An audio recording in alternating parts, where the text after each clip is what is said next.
لو أنزلنا هذا القرآن على جبل لرأيته خاشعا متصدعا من خشية الله وتلك الأمثال نضربها للناس لعلهم يتفكرون. الحمد لله والصلاة والسلام على رسول الله وعلى آله وصحبه ومن والاه. السلام عليكم ورحمة الله. بەڕێزان خۆشحاڵم لەوانەی 211 لەوانەکانی تەفسیری قورئانی پیرۆز بێمەوە خزمەتتان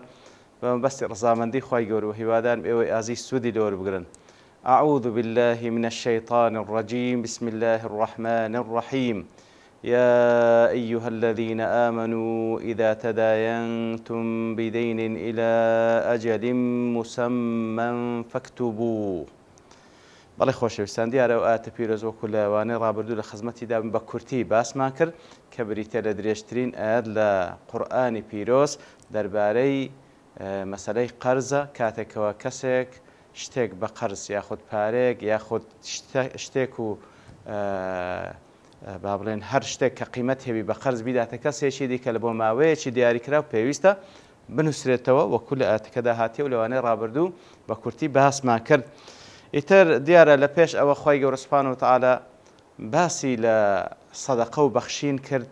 کە بریتە لە ئەو بەخشینەی یاخود ئەو تەعاملی کە خوا پێی خۆشە کە ئێمە بەو شێوە لەگەڵ یەکتری تەعامل بکەین بە مەبەست ڕەزامەندی خی گەورە و لە پاشەوە باسی ڕیبای کرد کەوا خراپترین شێوازەکانی تەعاملکردن و هەڵسوکەوتکردنە بە پارە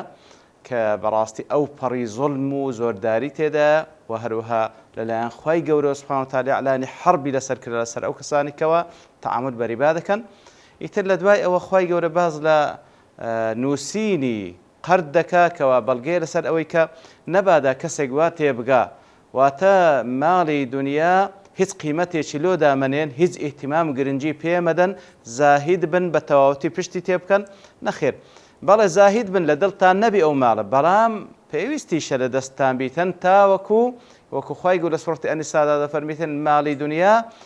ولا تؤتوا السفهاء أموالكم التي جعل الله لكم قياما. بەڕاستی ئەو ماڵەیە کە خی گەورە کردیتە سنەتێک لە دنیادا کەوا ژیانمان پێ هەڵسوڕێتن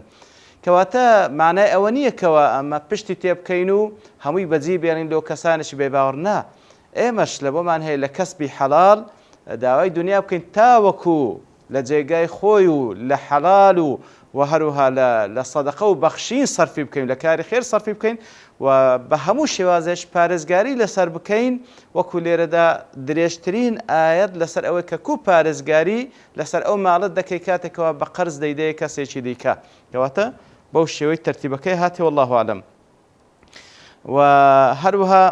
لە فقراتەکان کاتێکەوە دێ وەکو گوتمان لێ بە یا ئەیها الذین ئامنوا دەست پێ دەکاتن یا ئەیها الذین ئامنوا گوتمان هەرموو ئەو شتانێکەوە لە دوای خۆی بێتن لە ئاەتەکان قورئانی پیرۆز واتە بەڵگەیە لە جێبەجێکردنی ئەو شتێکەوە لە دوای یا ئەیها الذین ئامنوا دێ بەڵگەیە لەسەر ئەوەی کەوا جێبەجێکردنی لە پێداویستەکانی ئیمانە نوقسانیکردن لە جێبەجێکردنی بەڵگەیە لەسەر نوقسانی ئیمانی ئەو کەسە. ئیدا تەداینتم بدەین ئیلا ئەجەل مسەمە فەکتوبوو کاتێکەوە خی گەورە سوبحانەهو وتەعالا بەو شێوەیە دەفەرمیتن ئەگەر کەسێکتان یاخود هەندێکتان قەرزیدا کەسانێک کە یاخود کەسێکی دیکە ئەوە لە بۆ کاتێکی دیاریکراو فەکتوبوو بینوسن وەلیەکتب بەینەکم کاتیبون بالعدل با لە نێوانیشتان کاتیبێک هەبیتن نووسەرێک هەبیتن بە عەدالەتیش بنووسێ لێرە وەکو زانایان دەفەرمون کاتێکەوە خۆی دەفەرمێ وەلیەکتب بەینەکم کاتیبون بالعدل نووسینەوەی ئەو عەقدە زۆر مهمە نووسینەوەی ئەو عەقدە زۆر مهمە لەبەر ئەوەی بەڕاستی ڕۆیشتنی زەمن با بڵێن کاتێکەوە بە تایبەتی ئەو قەرزە لە بۆ کاتێکی دوور و درێژ بیتن دەبیتە مایەی لە بیرچوون یاخود بەبێ نووسینەوە بەس شاهێدی لێ بگری لەوانەیە یەک لە شاهێدەکان یاخود هەردوو لە شاهێدەکان وفات بکەن یاخود یەک لە تەرەفەکانی ئەو قەردەی با بڵێن ئەوەی خاوەن قەرد یاخود ئەوەی کەواوەری دەگری وفات بکە کەواتە ئەگەر وەثیقەیەک و نووسراوێک لە نێوانیاندا نەبیتن لەو حاڵەتەی بەڕاستی احتیمالی ڕۆیشتنی ئەو قەردەی هەیە. و پاشانیش کاتێکەوە خی گەورە دەفەرمیتن وەلیەکتب بەینەکم کاتیبون بالعدل لێردا کاتێکەوە دەفەرمی بعدل بينوسي وكزانان دفرمون ليردا لبرتسي يعني نيفرموا أو كسيكوا يقل الطرف كاني أو كوا صاحب قردة ويأخذ أو كوا قردة كوردقري أو بينوسي نا فرمي بالكو كاتب يقل نيوانيان دا بينوسي لبري أو كاتبة حلي وسط لنيوان هردوشان لواني هر يقل وانا بنوسيتن احتماله يعني نفسي وابك إن نفس الأمارة بالسوء شتيك بنوسي كوالا صالحي خوي بيتن ببي أو كاتفاق يعني نيوان داها بيتن إتر بوشوي خوي يقول فرموتي با كاتبك لنيوان داها بيتن بينوسي توا وكاتبكش خوي يقول وصفك وليكتب بينكم كاتب بالعدل باب عدالة بنوسي توا بالعدل وكزانان دفرمون أو يستلزم علمه بشروط المعاملات كواتا أو كسا كخوي يقول وصف ذكا بوي كوا كاتبك بعدل بنوسي كواتا دبي معلوماتي هبتا كوا شروطي نسينوي عقد سيا شروطي عقدي صحيح سيا يتب دبي معلوماتي هبتا وليكتب بينكم كاتب بالعدل كواتا كوصف ذكاء بالعدل واتا أو كسد بعلمي شي هبتا بشروطي أو عقدي كذا نسريته بشروطي قرد تسحلال وتسحرامو بوشي ويخ ويقول سبحانه وتعالى دفرمي ولا بكات ما يكتب كما علمه الله با أو كسيكا داواي لي ذكري بنسيتو لنوانك وكاتب ونسرة با رفزي نكاتوا نسينكي كاتك وبانج دكم بنسيتن با بينسيتوا ولا يأبكات أن يكتب كما علمه الله وكو خوافيري كردية سبحانه وتعالى كواتي كما علمه الله نكر فقد نسينك بوي كوا علمي في بخشية كنوسين بتشي أصولي نوسين كوا أصولي معاملات كوا وجه هالبلغية لسروي كوا نكر بس تنها نوسر بي بلكو علمي شي هبيتن كواتا أو علمش بزانو لبيش سايبتن كخوافي بخشية سبحانه وتعالى كاتش كذا فرمي أن يكتب كما علمه الله بلقي لسرويك أو كسا أويل بيساوي كخوافيري كردية سبحانه وتعالى ما دام خوافيري كردية كوات الشكران بجيري أو نعمتي خواي قوري أويا كوا أو كتابة أو نسيني لا رزامندي خوا بكار بينيتن كوات لير دكاتي كوا عقد يقدر نسين لوان دو كسبه بس رزامندي خواي قوري أو براستي شكران بجيري أو نعمتي كخوا لقلي كردية سبحانه وتعالى وليملي للذي عليه الحق دفرمي أو استاكسك خاوان حقه خاوان باركه أو دواميان بقرد لي ورقري كاتبك لنيواني أنا بعدل دنوسي شيء لبوي بخيني تو مضموني أو معاملة لنيواني أنا تسن قردي لي ورقري تسن باريه وهروها بمدة تسن ببيدا تو شيء أوشتبه بكاتبك وليملي للذي عليه الحق أو كوا حقكي لسر واتو كوا قرزك ورقري بأبيان لبوي بخيني توبلي أو هابنوسا لبرتيا دليل يكون إقراره حجة عليه تاوكو أو كذري أو إقرار اعتراف للان أو كسكوا حق لسلا لداها توجد بتحجة لسرك بخويوتي أو هابنوسا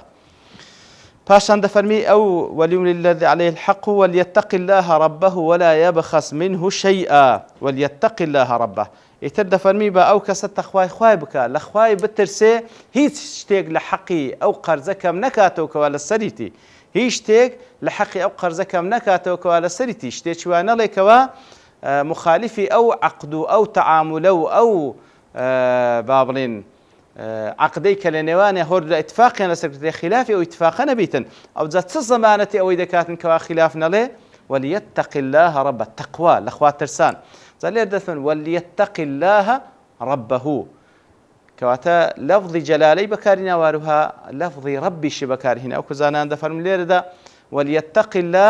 الله ناوهناني الله سبحانه وتعالى كباس لألوهية كيدا كازياتر أو لبو ترهيبة لبو ترسان دنا بترسي الأخوة سبحانه وتعالى كوا هشتك كم نكي ولا لو عقدي كوا دينوسي وربه پروردگاري أو پروردگاري كوا ناز نعمتي لقل كردية أو پروردگاري كوا ناز نعمتي لقل كردية ديسان أوش لبو أويان لبو ترهيبة أويان لبو ترغيبة كواتا كتاود لا پاداشتي پروردگارت ببهش شويك فرتو فيل نكي لو نسيني ياخذ لو إملاء لو خينوي كوا لبو كاتبكي ديخينيوا فعشان فإن كان الذي عليه الحق سفيها أو ضعيفا أو لا يستطيع أن يمل له أجر أو كسا حقكي لسبقت ما أو دبي بي خينيتوا أجر أو كسا ضعيف بي كواتمن دالك بي أخذ اختيارك بي سفيه بي وتلا يحسن التصرف کەواتە کەسێکە کە نازانین تەسەڕوفی چاک و ڕاست و دروست بکاتن و یاخود ضعیف وەکو بەو شێوە باسمان کرد ئەو لا يستطيع أن يمل أصلا ناتواني أو بخيني توا ياخذ أو باز بك لبو كسكاتبكي لبرتسي وكزانا دفرمون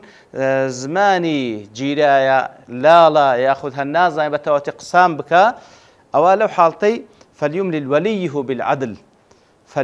وليه بالعدل أو با أو كسا طبعا ولية هي واتكسك هيك وسرپرشتي لسر دكاتن لبو معاملاتكاني با أويان بيخيني توا لزياتي أو كسك وحقكي لسرا لزياتي أو كسك وحقكي لسرا أو زاد فليملل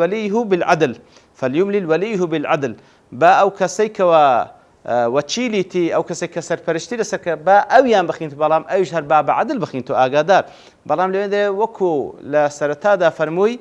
ولا يبخس منه شيء وليتق الله ربه ولا يبخس منه شيئا لردا بنسبة سرپرشتياركي وانا فرمي لو زانان دفرمون لبر اوي بلي بايش بعدالت بو الى بيش تساو بي بلام لو خوي يقول اون التاكيد لي ناكد وكو اون التاكيد لسر خاون حقك يكر طيب لبر اوي خاون حقك زياتر معرضه كواشتيك بكا شتێک بکاتن کەوا مخالفی تەقوا بیتن شتێک بکات لە مەصلحەتی خۆی کەمێک لە قەرزەکە کەم کاتەوە لە تەلاعوب بە مەوعیدەکەی بکە شتێک وا بڵێ مەتاتی بیتن بەزای تێدا بیتن لە بۆ مەصلحەتی خۆی بەڵام سەرپەرشتیارەکەی وەکووی کەمتر ئەو حرسەی تێدا فرت و فێڵ بکاتن لەبەرەوەی هیچ مەصلحەتی وی تێدا نیە هیچ مەصلحەتی وی تێدا نیە لێیە وەکو زانان دەفەرمون زۆرن ئەو کەسانەی کەوا دینی خۆیان و ئاخرەت خۆیان دەفرۆشتن بە دونیایە بەڵام کەمن ئەو کەسانەی کەوا کەمترن ئەو کەسانی کەوا ئاخرەت و دینی خۆی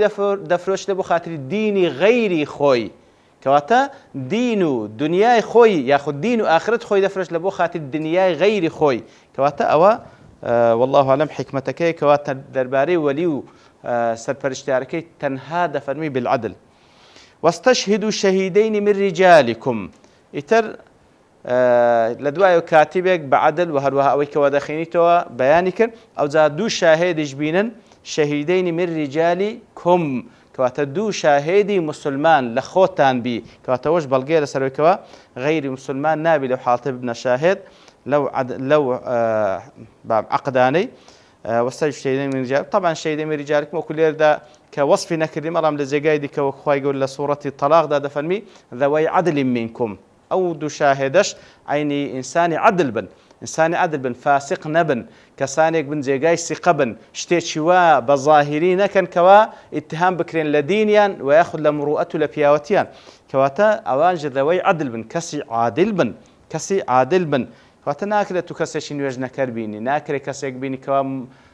مەشهور ناو خەڵکی کەوا ئەمین نییە یاخود مەشهور ناو خەڵکی کەوا درۆزنە ئیتر ئەوانە بەڕاست سفەتی عەدالەتیان لە دەستدایە و شتێکی وا دەکە کەوا ئەسڵەن لە مروءەتی کەم کردیتەوە کەواتە دەبی ئەوانش ذەوەی عەدل بن فإن لم يكونا رجلين فرجل وامرأتان ممن ترضون من الشهداء ئەگەر دوو پیاو نەبوون ئەوە با پیاوێک و دوو ئافرەت بی کەواتە لێرەدا دوو ئافرەتی لە جێگای پیاوێکدانایە ممن ترضون من الشهداء لبرسي دو أفرد لزيقاي بياوك لبري أو إيشا زياتر إيشي بياوانا أو إيشا زياتر إيشي بازار و إيشي بياوانا لأصل دا أو من لبير نسب راس الإسلام دا خواهي يقول بنسبة أفرد دفرميت وقرن في بيوتكن ولا تبرجن تبرج الجاهلية الأولى راستي وظيفتي زور بيروز هي أفرد لمال دا كدبيت مدرسية كم لبو پروردەکردنی جیلی داهاتوو ئافرەت زیاتر وەزیفەی ئەسڵ وایە کەوا لە ماڵ بی لە بۆ ئەوەی کەوا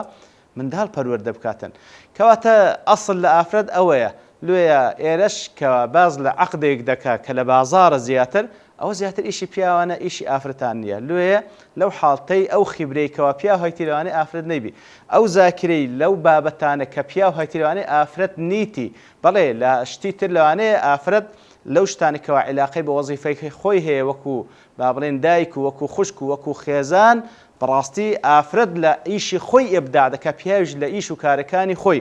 لێ خوای گەورە دەفەرمیتن ئەگەر پیاو نەبوون دوو پیاو نەبوون وەکو شاهید با پیاوکو دوو ئافرەت بی لەبەرچی ئەن تەضل إحداهما فتذكر إحداهما الأخرى لەوانەیە لە بیریان بچی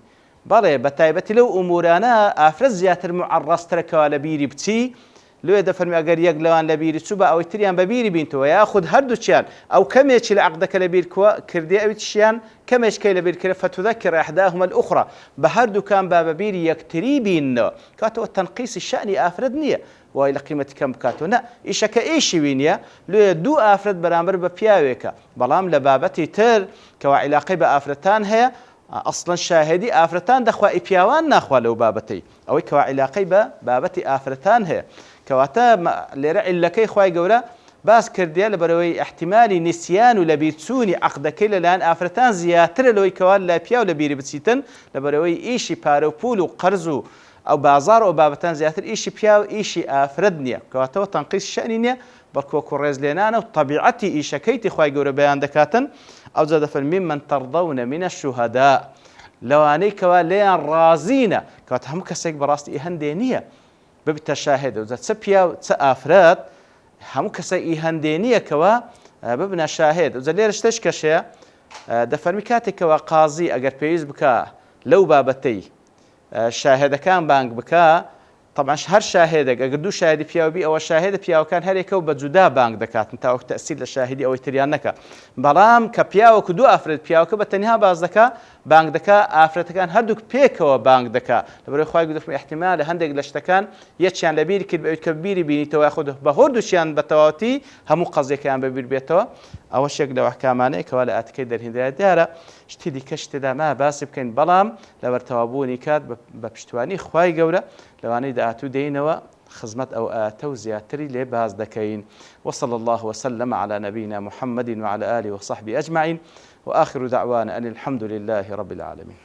لو أنزلنا هذا القرآن على جبل لرأيته خاشعا متصدعا من خشية الله وتلك الأمثال نضربها للناس لعلهم يتفكرون